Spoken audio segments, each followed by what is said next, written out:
Hey everybody, my name is Brittany.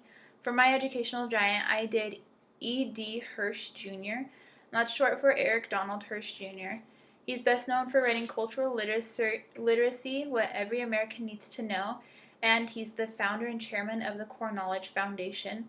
He was born March 22nd, 1928 in Memphis, Tennessee. He attended public school there and moved on for middle school to Woodstock, Illinois, and he attended Todd School for Boys.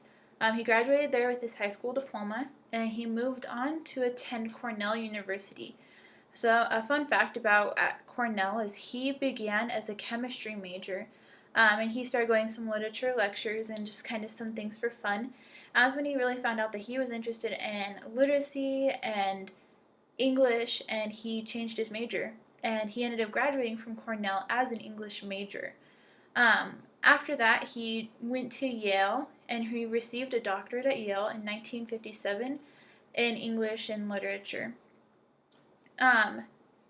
He actually made his Yale dissertation into a book called Wordsworth and Schelling, a typological study of Romanticism.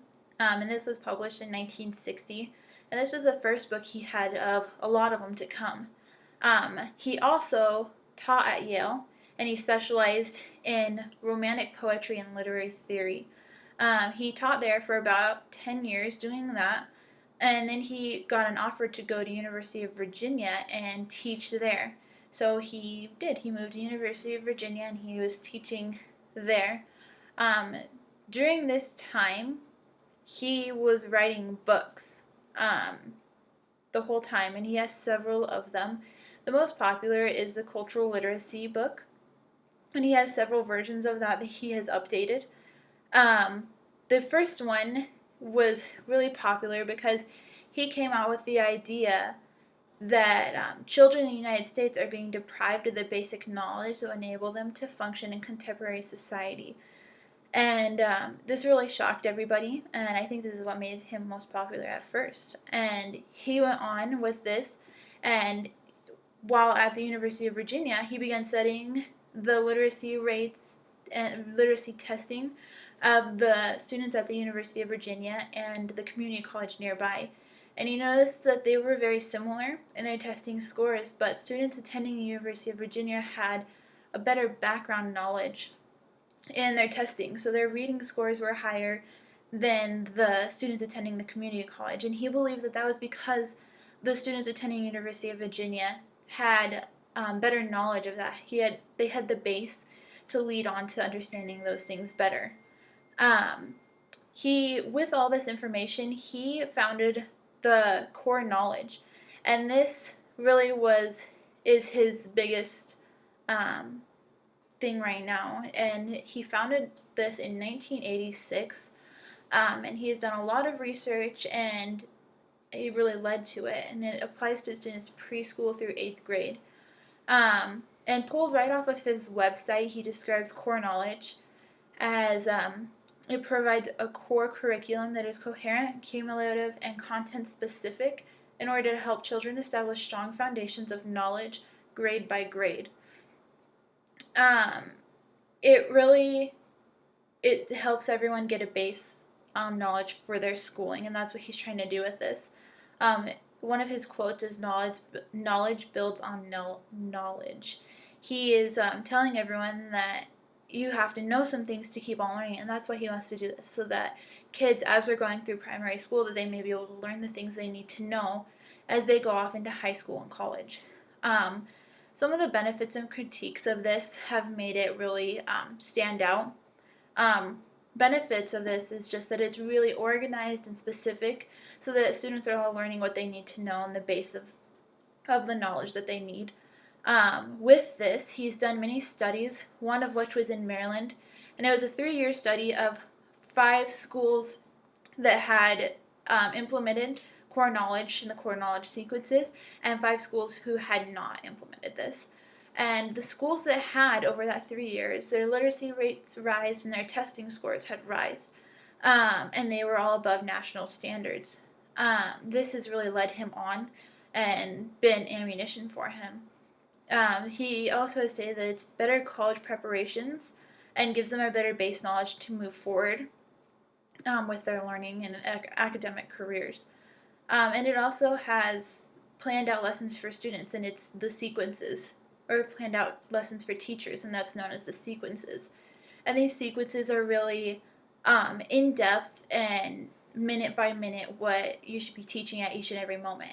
And these have really been a benefit and a critique for him, because these sequences have a lot of information that you have to pan out to all these kids, and some teachers feel that it's unrealistic what he wants them to do.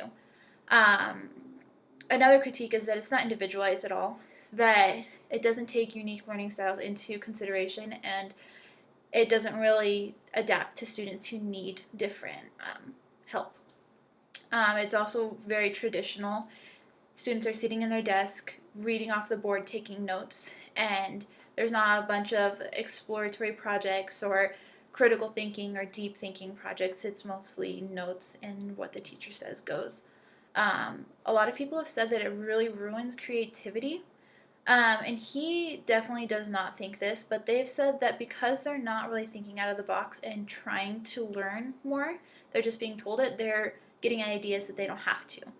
Um, and that's really up for debate. But it's one of the last, or one more of the critiques, is that it's in conflict with district curriculum mandates and required state tests, because it is different than what they're teaching right now. This is being applied into our schools right now. Last school year, 2013 to 2014, there was 1,260 schools that were using part or all of the core knowledge sequences. And thousands more of schools are using some of the core knowledge materials but haven't adopted the sequences in full. It also is in online schooling. People can pick up the core knowledge sequences and they can homeschool their kids that. And one more thing is it's expected to grow. It's expected to keep on going, and that it's really, from what Hirsch says, is he thinks it's going to be applied into our schools more and more. One thing that I was a little confused about at first was Common Core. That's a big thing that a lot of us are hearing right now. And Common Core and core knowledge are very similar. Common Core is more statewide. It's state mandates for what students need to learn and how and when. But core knowledge is more nationwide. He believes every student should know the same thing at the same time. And so that's really the biggest difference there. So my final slide, this is Eric Donald Hirsch Jr. As I've said, he's still alive. He's kicking. He published one of his final books is what they believe actually in 2013. It was called What Your 8th Grader Needs to Know, and this is the final book of a series. It goes from preschool through 8th grade, what all your students need to know. And just a final quote from him is, "Differences in reading ability between 5-year-olds and 8-year-olds are caused primarily by the older children possessing more knowledge, not by the difference in their memory capacities, reasoning abilities, or control of eye movements."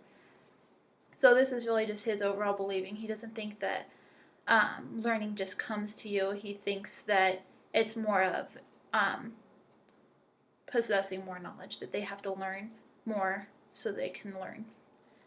And that is Eric Donald Hirsch Jr. Thank you and have a good night.